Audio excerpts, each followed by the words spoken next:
ॐ सहनाववतु सहनौ भुनक्तु सह वीर्यं करवावहै तेजस्विनावधीतमस्तु मा विद्विषावहै।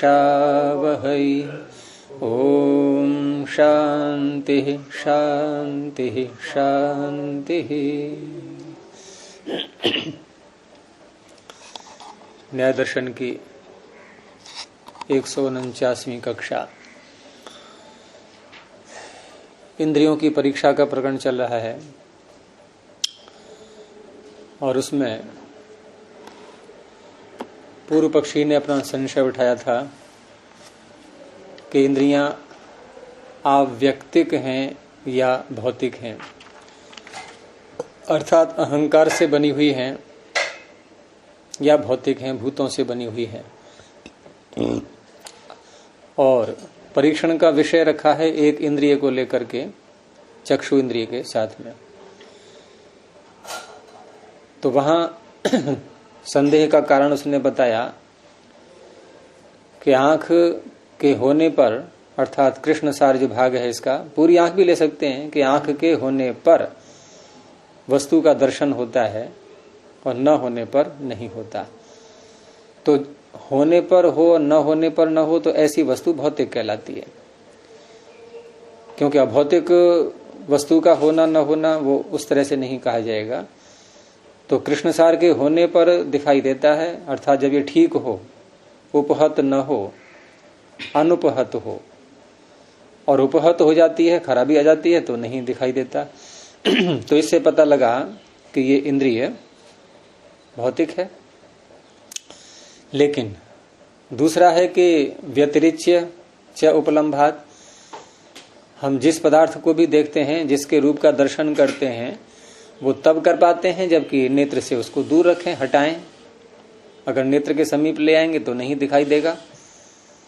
तो नेत्र के समीप न करके दूर हटा करके दिखाई देना, ये अभौतिकता को सिद्ध कर रहा है। क्यों?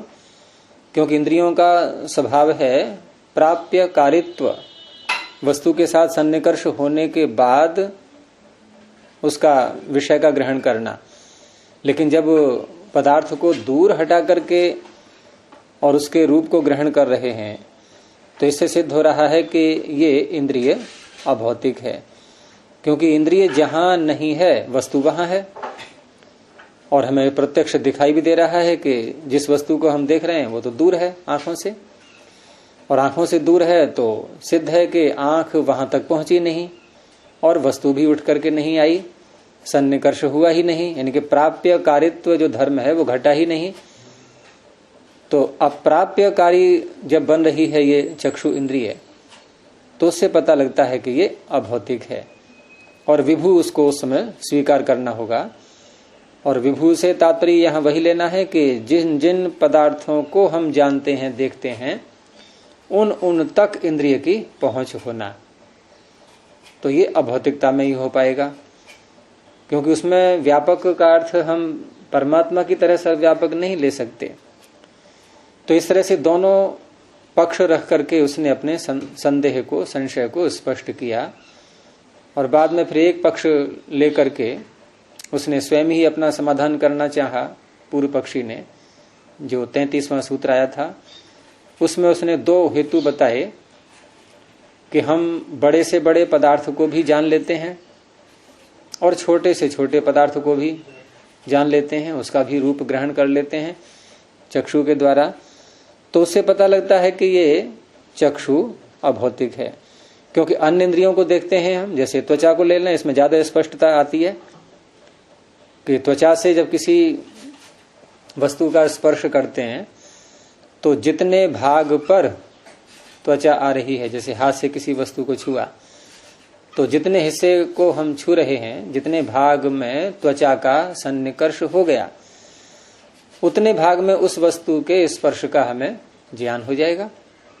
जैसे किसी का बुखार देखते हैं तो कभी माथे पे हाथ रखा, कभी कलाई को पकड़ा, तो जिस स्थल पर त्वचा का स्पर्श हो रहा है वहां की ऊष्मा का हमें ज्ञान होगा। अगर हाथ पकड़ा है तो माथे की ऊष्मा का ज्ञान नहीं होगा, माथे को छुआ है तो हाथ का नहीं पता। तो इस तरह से प्राप्य कारित्व तो यहां पूरा घट रहा है। अब उस दृष्टि से देखें तो आंख का जितना आकार है, वैसे इन्होंने कृष्ण सार कहा है, लेकिन पूरी आंख को भी ले लेते हैं यदि पूरा गोला आंख का, तो जितना उसका आकार है उतना ही पदार्थ दिखाई देना चाहिए। अगर प्राप्य कारित्व हो या भौतिकता हो इसमें, तो उतना ही पदार्थ दिखाई देना चाहिए। लेकिन ये तो न्यग्रोध पर्वत, बड़े से बड़े और बड़ा और बड़ा, और फिर सूर्य, तारे सारे, इन सब का भी दर्शन होता है।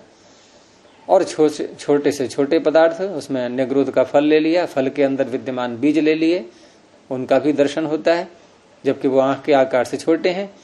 तो आंख अपने आकार से बड़े को भी देख रही है और छोटे को भी देख रही है, और जबकि त्वचा में ऐसा नहीं है। तो इससे पता लगता है कि ये अभौतिक है। ये दो हेतु उसने दिए थे। अब इनका उत्तर सिद्धांती दे रहा है आगे।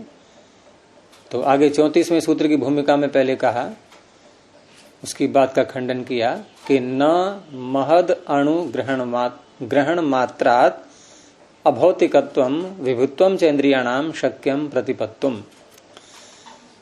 महद अणु ग्रहण मात्रात, महत का ग्रहण होने से, अणु का ग्रहण होने से, इतने मात्र से, यानी महत मात्र और अणु मात्र का ग्रहण होने से इंद्रियाणाम अभौतिकत्वम विभुत्वम च प्रतिपत्तुम न शक्यम। ऐसे इसका अन्वय करेंगे कि महद अणुग्रहण मात्र से इंद्रियों का, इंद्रियाणाम ये बहुवचन ही सब जगह आ रहा है, लेकिन हमारी अभी परीक्षण का जो केंद्र बिंदु है वो चक्षु ही है। चक्षु पर रख कर के सारी बातें आगे बताई जा रही हैं कि एक बार ये सिद्ध हो जाए फिर और कोई मान लेंगे बाद में अभौतिक है। तो सिद्धांति कह रहा है कि आपने महद अणुग्रहण जो हेतु दिया है, इस हेतु मात्र से अभौतिकत्व और विभुत्व इंद्रियों का सिद्ध नहीं किया जा सकता। अब क्यों नहीं किया जा सकता, उसमें कारण बताएगा सिद्धांति। केवल कहने मात्र से नहीं हो पाएगा, क्योंकि पूर्व पक्षी ने तो अपनी बात पूरी रखी दी थी कि जितनी आंख है, जितना आकार है, उतना ही पदार्थ ग्रहण हो उससे छोटा उससे बड़ा नहीं होना चाहिए। तो उसमें कारण बता रहे हैं इदम खलु। तो सूत्र बोलेंगे आगे, रश्मि अर्थ सन्निकर्ष विशेषात तदग्रहणम।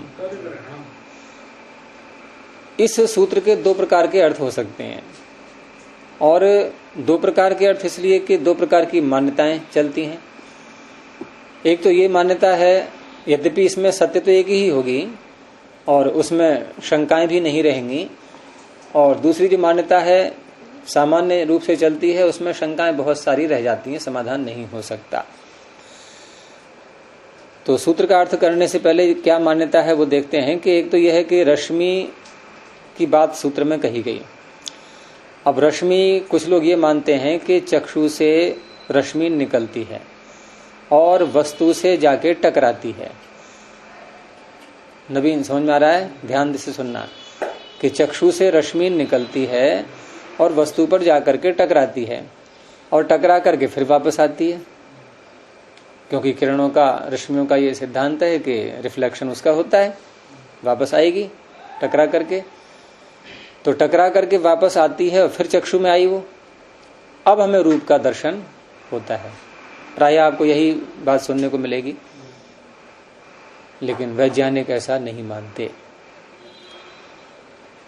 और वैज्ञानिकों का दूसरा मत है कि जिस पदार्थ को हम देख रहे हैं उस पदार्थ पर प्रकाश पड़ता है। वो प्रकाश का स्रोत कुछ भी है, बत्ती जल रही है, सूर्य है, टॉर्च है, इत्यादि कुछ भी है, दीपक का प्रकाश है, उस वस्तु पर प्रकाश पड़ा और उस प्रकाश का रिफ्लेक्शन वो हमारे नेत्रों पर आया, और उसके आधार पर हम वस्तु का दर्शन कर पाते हैं। अच्छा, जो प्रकाश वस्तु पे पड़ रहा है वो आएगा हमारे चक्षु में, उस प्रकाश का रिफ्लेक्शन हमारे आंखों में, हाँ वो आएगा, उससे हम रूप का दर्शन करते हैं। अब पहली वाली मान्यता वाले अपने मंतव्य को पुष्ट करने के लिए एक हेतु दे देते हैं कि देखो चक्षु से रश्मि निकलती है, ये कहीं कहीं हमें स्पष्ट भी दिखाई देता है, जैसे कि जो हिंसक प्राणी होते हैं, बिल्ली है, शेर है इत्यादि, तो अंधेरे में इनके चक्षु दिखाई देते हैं। और इसीलिए कभी जंगल में कुछ लोग जाते भी हैं तो वहां अग्नि जला करके बैठते हैं, क्योंकि अग्नि के पास शेर नहीं आता कभी भी, और दूर से उन्हें दिखाई दे भी रहा है अंधेरे में वहां पर कि दो जो है आंखें उसकी चमकती हुई दिखाई देती हैं। आंख तो नहीं देगी, वो चमक रहा है, कुछ ऐसा दिखाई देगा। तो वो कहते हैं कि देखो ये इसलिए चमक आ रही है इसमें क्योंकि चक्षु से रश्मि निकलती है। लेकिन इस बात को यदि हम ले लें कि चक्षु से रश्मि निकल करके वस्तु का दर्शन होता है, वहां जाती है, फिर रश्मि लौट करके आती है। जैसे किसी पदार्थ की दूरी नापते हैं वैज्ञानिक लोग, तो एक लेजर किरण सुना होगा आपने, उसको छोड़ते हैं। जल में भी ये नापने का होता है सिद्धांत, जैसे पानी कितना गहरा है। अब मान लो प्रशांत महासागर नापना है, अब प्रशांत महासागर की गहराई तो 11,000 किलोमीटर तक, नहीं वो क्या नाम 1100 किलोमीटर तक जा रही है। ऐसा कोई यंत्र तो होगा नहीं। सबसे अधिक गहरा प्रशांत महासागर ही है। तो वहां गहराई कितनी है ये नापने के लिए ऊपर से लेजर किरण को डाला, और वो किरण जाकर के पानी के अंदर वहां जहां भी टकराएगी, अंत में जो स्थल होगा उसका नीचे, वहां से टकरा करके फिर आएगी, और उसका विश्लेषण फिर कंप्यूटर से करेंगे। तो उसमें नियम उनका वही है कि प्रकाश इतनी गति से जल के अंदर जाता है और लौटने में भी इतनी ही देर लगेगी। वो समय निकाल लिया उसका, उस समय को फिर उन्होंने पता पहले ही कर रखा है अपना कि इतनी देर यदि प्रकाश ने की है तो इतनी किलोमीटर की यात्रा उसने पार कर ली। तो उसके आधार पर वो दूरी का पता लगाते हैं, गहराई इतनी है जल की। ऐसे ही सूर्य का नापा वैज्ञानिकों ने कि सूर्य से किरण आती है हमारे पास में, और किरण जब आती है तो किरण रश्मि की जो गति है, प्रकाश की गति, वो 1 सेकंड में 3 लाख किलोमीटर। तो उसके आधार पर देखा कि सूर्य से किरण आने में यहां तक कितना समय लगा, तो वो समय निकला लगभग 8.5 मिनट का। अब 8.5 मिनट को फिर 3 लाख किलोमीटर उसके सेकंड बनाएंगे, फिर 8.5 मिनट में आ जाते हैं। 8.5 मिनट के सेकंड बनाएंगे, 60 से गुणा करके बन जाएंगे सेकंड। फिर उन सेकंडों को 3 लाख से गुणा करेंगे, क्योंकि 1 सेकंड में प्रकाश 3 लाख किलोमीटर भागता है। तो उसके आधार पर जो गुणनफल आएगा वो 14 करोड़ 95 लाख करीब इस तरह से है। यानी कि राउंड फिगर में उसको 15 करोड़ किलोमीटर बोल देते हैं। यानी कि सूर्य हमसे कितना दूर है, 15 करोड़ किलोमीटर। अब यदि हम ये सिद्धांत मानते हैं कि नेत्र से रश्मि जाती है, वस्तु से टकराती है, फिर लौट करके आती है, तब हमें दिखाई देता है। अब आप कल्पना करो कि हमें सूर्य देखना है, तो क्या करेंगे अब? और सिद्धांत वही मानो कि चक्षु से रश्मि निकलती है, तो सूर्य देखना है हमें, तो पहले हम खड़े होंगे बाहर आकर के, ठीक है, और सूर्य हमें दिखाई नहीं देना चाहिए। पहली बात तो ये, क्योंकि हमारी नेत्र से रश्मि जाए पहले वहां, तो 8.5 मिनट तो लगेंगे जाने में, 8.5 मिनट लगेंगे आने में, 16 मिनट के बाद, तो 16 मिनट बाद सूर्य दिखाई देगा। वो भी कब? यदि हम उसी स्थल पर खड़े रहे तो। क्योंकि मान लो हमने ऊपर को रश्मि फेंक दी आंखों से और हम हट गए थोड़ा सा, अब लौट करके आई तो वहीं तो आएगी जहां से फेंकी थी, और वहां से हम हट गए तो सूर्य गया, वो तो दिखाई देगा नहीं। अब खड़े भी आपको वहीं होना पड़ेगा इतनी देर तक। अब मान लो कोई तारा देखना है जो हजारों प्रकाश वर्ष दूर है, कैसे देखोगे? दिखाई देगा ही नहीं, कभी भी संभव ही नहीं हो पाएगा। और सूर्य भी कभी दिखाई नहीं दे सकता ऐसे। कौन खड़ा होगा 16 मिनट तक वहां, 17 मिनट तक उसी स्थल पर, बिल्कुल उसी डायरेक्शन में कोण बनाते हुए कि जहां से रश्मि आंख से फेंकी गई थी। तो ये जो है तर्क संगत बात नहीं लगती। और उस दृष्टि से देखते हैं कि वस्तु से प्रकाश आ रहा है। अब सूर्य तो स्वयं प्रकाशमान है, वहां ऐसा नहीं किसी और वस्तु का सूर्य पर प्रकाश पड़े फिर वो रश्मि हमारे चक्षु तक आए, ये तो बनेगी नहीं बात, क्योंकि सूर्य स्वयं ही प्रकाशमान है।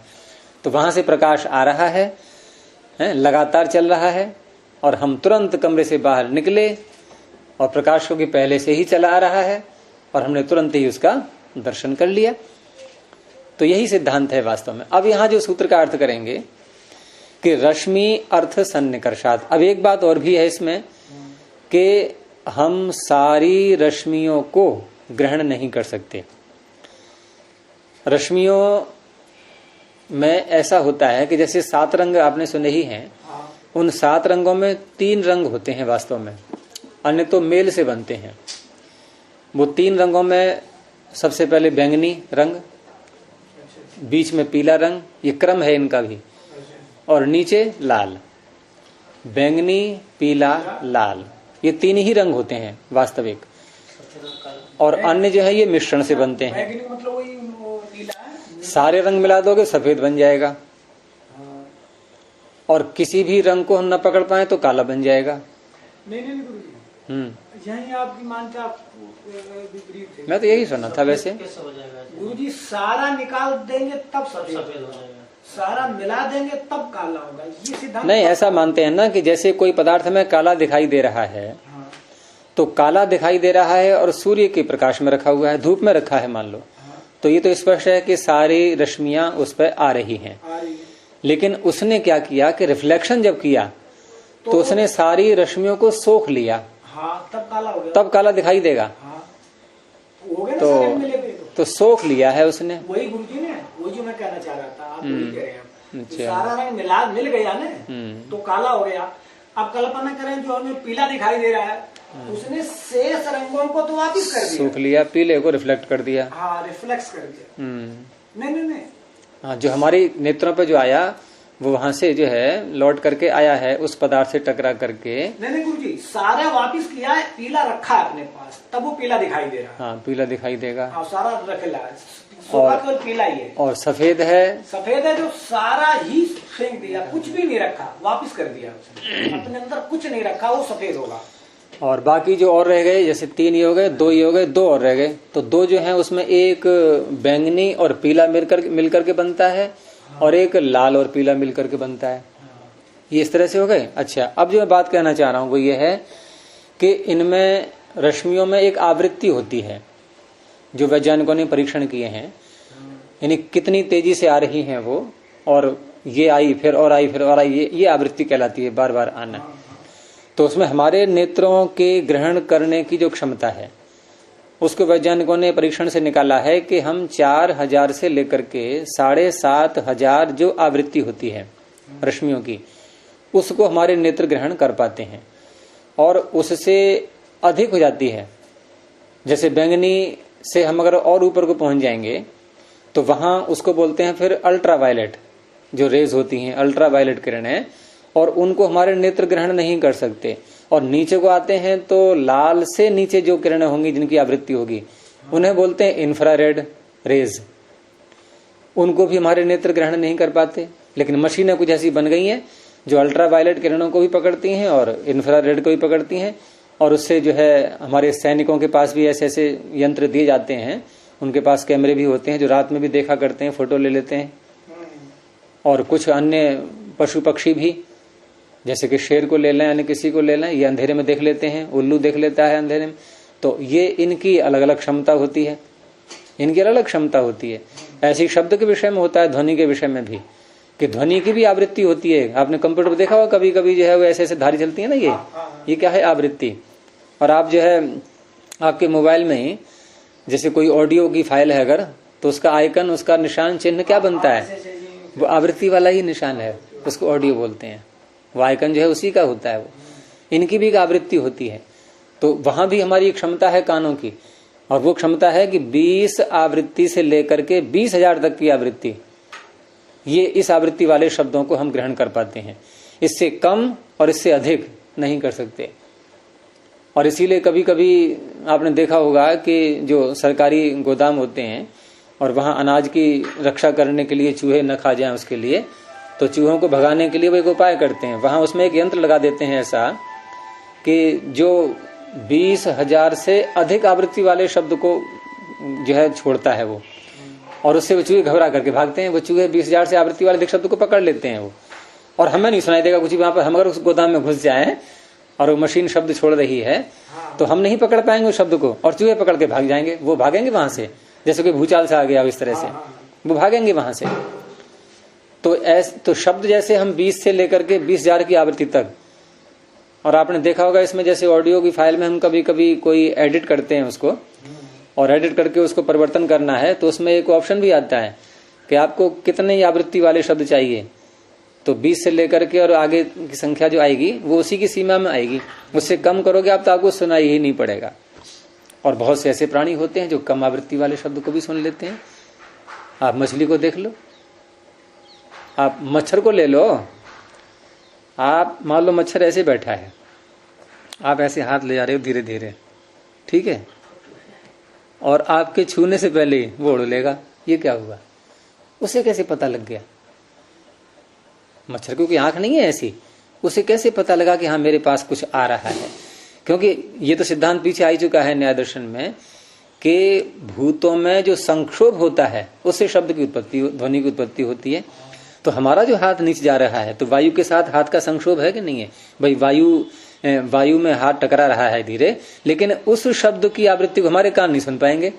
और मच्छर ने सुन लिया उसको और भाग गया वहां से। तो ये परमात्मा ने प्राणियों की सुरक्षा के लिए सुविधाएं दे रखी है, वहां पे ऐसी ऐसी सामर्थ्य उनकी है और वो करते हैं। अब यहाँ जो रश्मि के साथ में सूत्र में जो लिखा है कि रश्मि अर्थ सन्निकर्ष विशेषात, रश्मि का और अर्थ का सन्निकर्ष। अब रश्मि से तात्पर्य यहाँ पर कि चक्षु जिस रश्मि को ग्रहण कर पाता है, यानी कि 4000 से लेकर के 7500 तक की आवृत्ति वाली जो रश्मियां हैं, जो चक्षु से संबद्ध रश्मियां हैं, उन रश्मियों का और अर्थ का सन्निकर्ष जब विशेष होता है तो उससे ग्रहण होता है रूप का। और पूर्व पक्षी ने क्या कहा था कि अभौतिक होने से आंख महत और अणु दोनों को ग्रहण कर रही है। सिद्धांति कह रहा है कि महद अणु का ग्रहण आंख के व्यापक होने से नहीं, अपितु रश्मि जो उस वस्तु से आई अर्थ से निकल करके है, रश्मि अर्थ, उसका सन्निकर्ष चक्षु के साथ हुआ। और चक्षु ने अब जितने बड़ी आकृति वाले पदार्थ से रश्मि आ रही है उतनी ही आकृति का ज्ञान हो जाएगा हमें, वो चाहे छोटी हो या बड़ी हो। उसमें चक्षु वहां पहुंचे ये आवश्यक नहीं है। अर्थात भौतिक होते हुए भी, यानी कि अभौतिक न होने पर भी, भौतिक होते हुए भी उस रश्मि का चक्षु से सन्निकर्ष हो रहा है। कौन सी रश्मि का? जो वस्तु से टकरा करके आई है, और उसके आधार पर हमें रूप का ग्रहण होता है। समझ में आया? तो बताओ नवीन, क्या बताया मैंने अभी? अपने शब्दों में बोलो। नेत्र कैसे ग्रहण करता है बड़े और छोटे पदार्थों को?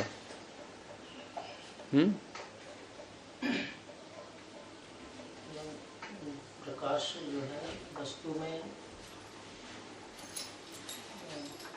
प्रकाश वस्तु में पड़ता है, वस्तु का फिर रिफ्लेक्ट करके आंखों में। और वस्तु पर भी प्रकाश कैसे कैसे पड़ता है? देखो, प्रकाश का सिद्धांत और भी होता है। जैसे आपने गेंद को देखा होगा कि गेंद को हम ऐसे छोड़ते हैं, तो आपने जिस एंगल से छोड़ा है उसको, है ना, अभी हमने बिल्कुल सीधा छोड़ा है, उसमें कोई ज्यादा दाब नहीं दिया, बिल्कुल छोड़ा ही छोड़ा है, तो गेंद 90 डिग्री नीचे आएगी एकदम, जो है अच्छा आएगी, तो ऊपर उछलेगी, तो उस समय किधर को जाएगी? वो उधर ही को आएगी।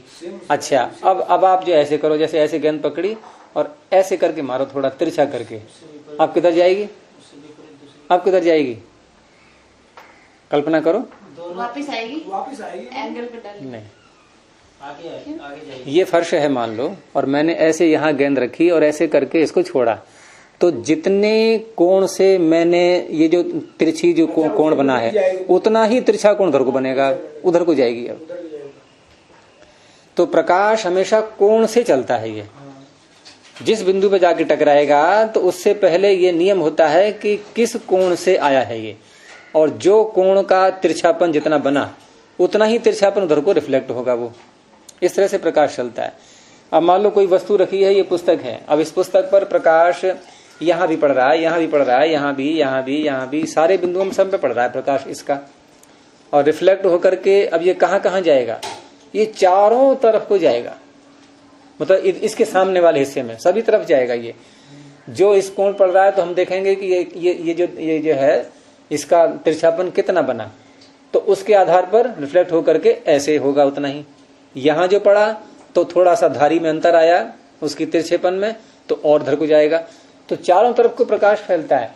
और उसमें से हमारा जो कृष्णसार के अंदर जो तिल है, काला जो छिद्र है आंख में, वहां जितना उसने ग्रहण किया है, अब क्योंकि सारे स्थानों पर पड़ रहा है प्रकाश, तो हमारे नेत्र पर भी सारा ही पहुंचना है वहां पर, वो चाहे मतलब हर बिंदु पर सारा ही पहुंचेगा।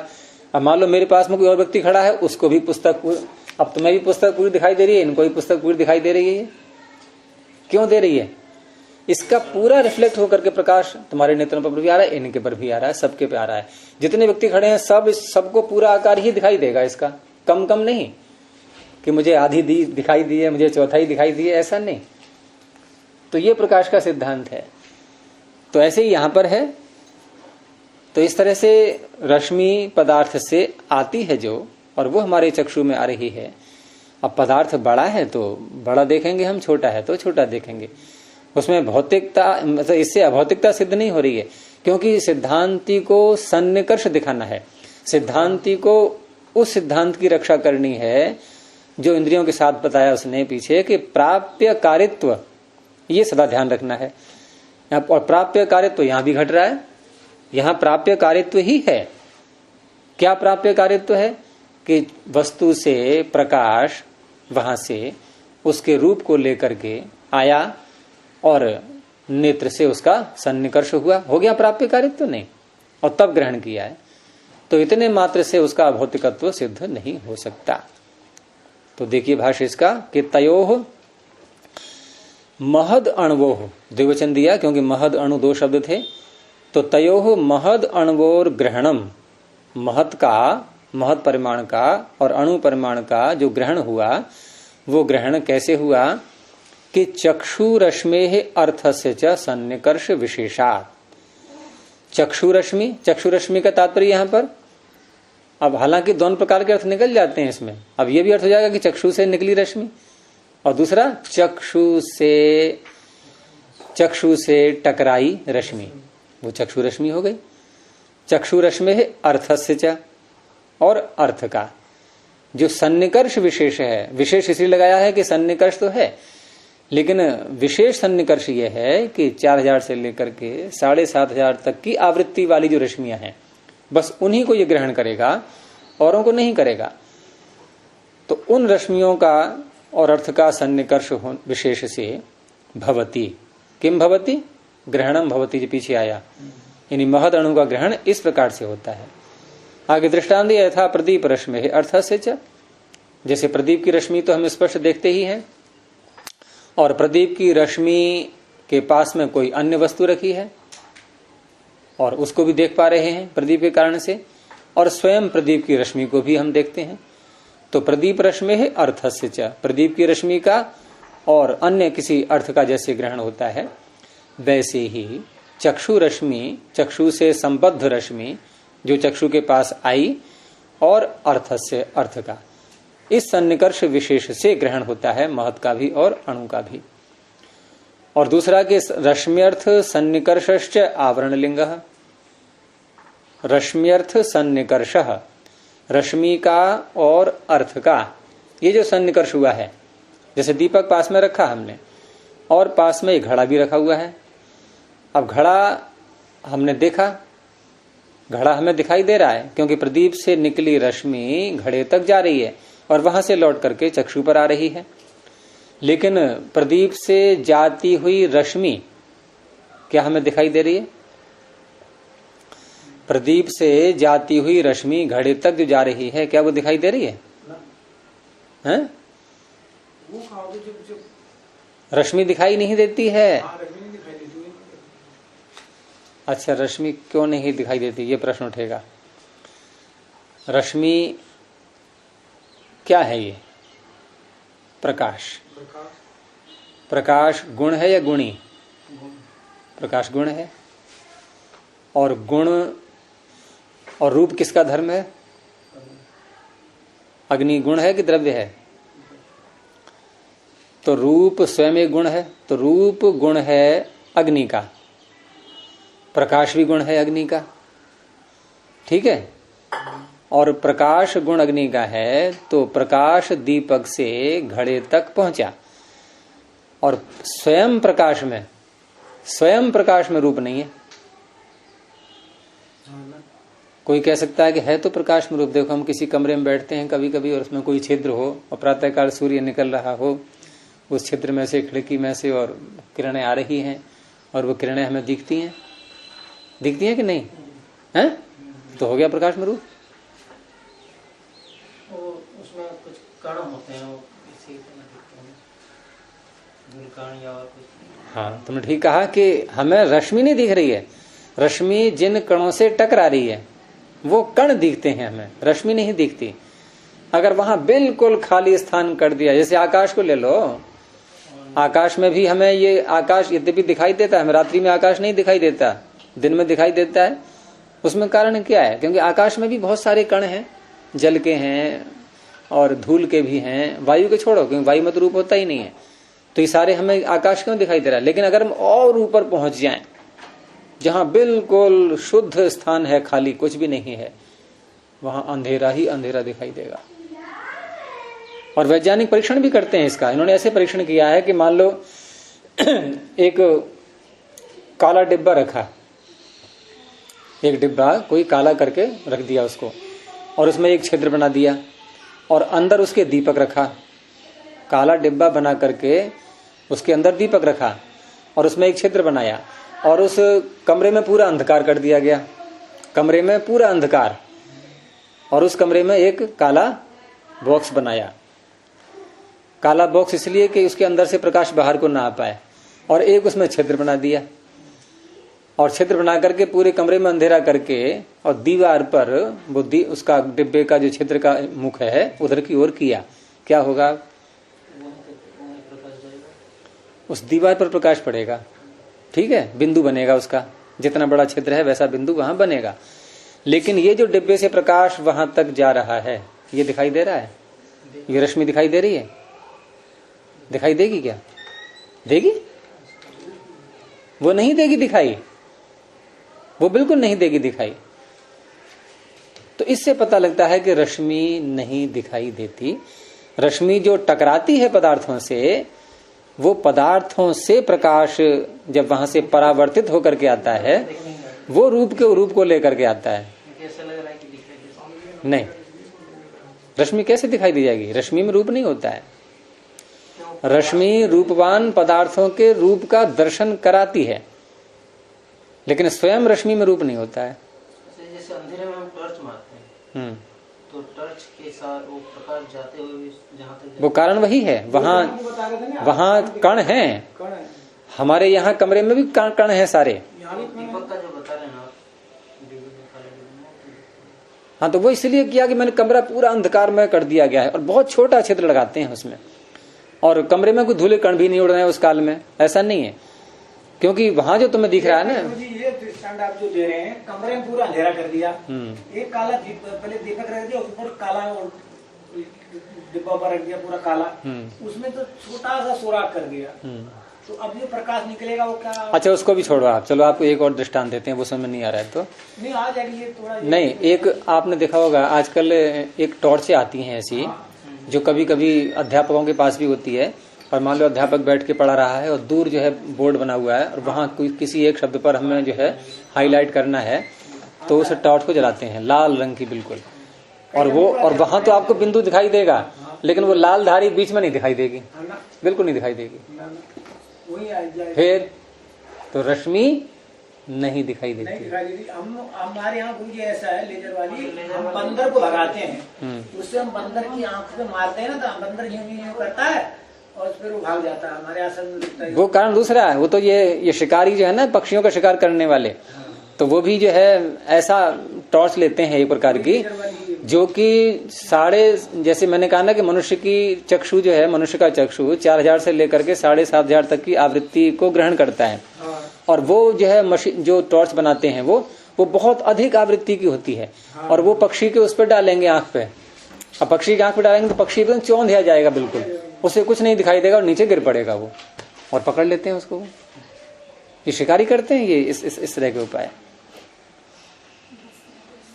तो इस तरह से रश्म्यर्थ सन्निकर्ष आवरण लिंग, इसका पता कैसे लगता है कि रश्मि का और अर्थ का जो है वो सन्निकर्ष हुआ है और नेत्र तक आया है, तो कि आवरण से पता लगता है इसका। आवरण से कैसे पता लगता है कि चाक्षुषो ही रश्मि ही, चक्षु से संबद्ध जो रश्मि चक्षु के पास आएगी और जिस वस्तु से आएगी वहां बीच में दीवार खड़ी कर दी हमने, अर्थात दीवार के पीछे कोई पदार्थ रखा हुआ है, तो कुड्यादि भी आवृतम अर्थम न प्रकाशयति। अब वो दिखता है क्या? यथा प्रदीप रश्मि है, जैसे दीपक की रश्मि है और पास में घड़ा रखा है, अब बीच में आप दीवार खड़ी कर दो तो ठीक है, घड़ा रखा है दिखाई देगा ही नहीं हो, क्योंकि प्रदीप की रश्मि वहां तक पहुंच ही नहीं रही है। तो रश्मि का पता लगता है हमें आवरण के माध्यम से। तो ये है, आगे इसको फिर देखेंगे। अब प्रणव ध्वनि ओ